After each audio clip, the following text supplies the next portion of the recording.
What's going on, everybody? Welcome back to Clutch Cinema Talk. Welcome back. And today we are going to be reviewing the final installment. The final installment of Halloween. Halloween Ends.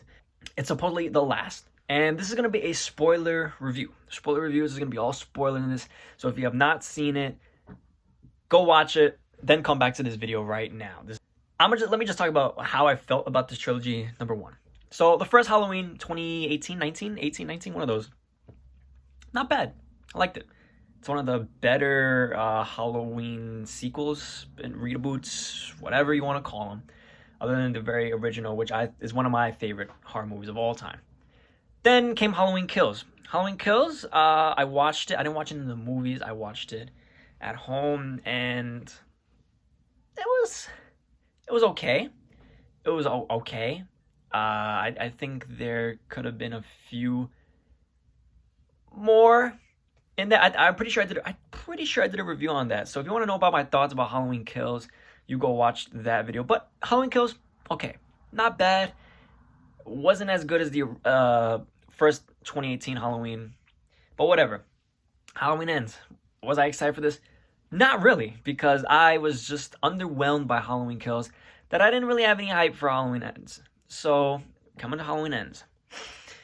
I kind of had a little bit spoiled from an Instagram post, but I didn't really pay much mind to it. I went in, let's just see what's going on. Let's just see what's up with Michael Myers.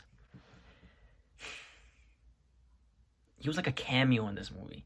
He was a cameo in this movie because in this Halloween Ends, what was going on? What was happening? Let's just start off with, not even Michael Myers. Let's start off with this new guy, Cade Cunningham, or whatever his name is. I keep thinking his name is Cade Cunningham, so I'm going to call him Cade Cunningham. It might as well have been Cade Cunningham from Detroit Pistons. He gets this really interesting intro. You know, you always got to have that ridiculous kill introduction to Halloween. And it completely got me off guard. Completely took me off guard. I did not think that was going to happen. It was good. A good start. I like the whole... You know, the town is very on edge, following Michael Myers coming out again 40 years later. And they had their whole thing with the other dude in the hospital. But now, even though he's oh, and he's not locked up. He's like missing, kind of out and about. They're on edge. They're any little thing. It to me reminded me of like it when the whole town has like a kind of evil to them, even though it's not really evil, it's more like a paranoia fear. And I wish they kind of dove into that a little bit more about, you know, the little psychological effects that it's having on the town. But you know what, that involves good writing, and this movie did not have good writing because the dialogue was horrendous. It was, I felt like an 8th grader was writing like a Halloween movie. But anyway, Cunningham, I guess, spawn of Michael Myers, and they have this whole Stranger Things 3 plot going on where dragging people, luring people for Michael Myers to kill, and it's getting his energy, is like his life thing, like up like a video game type of thing. I guess because he's old and he needs power, so they're really diving into this Michael Myers as a supernatural entity type of thing, which I like in the very original Halloween. It was more like up in the air, how he's a little bit more than a man. But this, they're just diving into it about him needing these kills. It was just really weird, and ever since the first Halloween 2018 felt like it felt like it had the same vibe. The cinematography felt very similar, and this just the whole sewer. I didn't like it. Michael Myers was barely in this. It really felt like they threw a different kind of slasher movie on top of this, put Halloween on the top, and then about 85% of the movie, they're like, oh shit, yeah, no, wait, Michael Myers has to fight Jamie Lee Curtis, and then that's how the movie ends. I just really did not like this movie because, and then, so Jamie Lee Curtis, she wasn't even like it didn't feel like she was a main character. This was about a kid named Cade Cunningham. They're gonna recall him Cade Cunningham just from this. like I said, like they just completely forgot about that. Jamie Lee Curtis has to fight Michael Myers until the end. And the other character, I'm pretty sure her name is Allison. Correct me if I'm wrong. I didn't even look up to double check. The daughter, the granddaughter of Jamie Lee Curtis.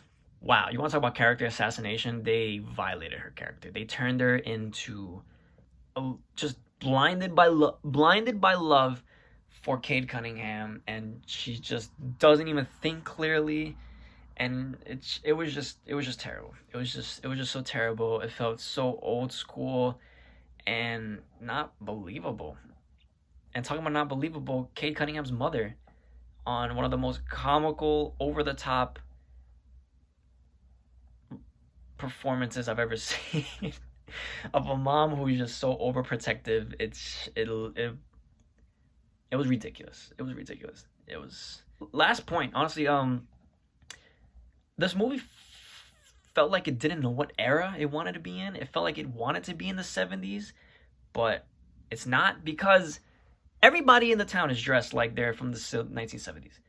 Like the very first sequence in the movie, for a few minutes I thought it was in the 1970s. I completely forgot it was taking place a year after the new Halloween events took place, because Cade is dressed as 70s as it can be, and it's not even a costume. They don't say it's a costume unless I missed that part.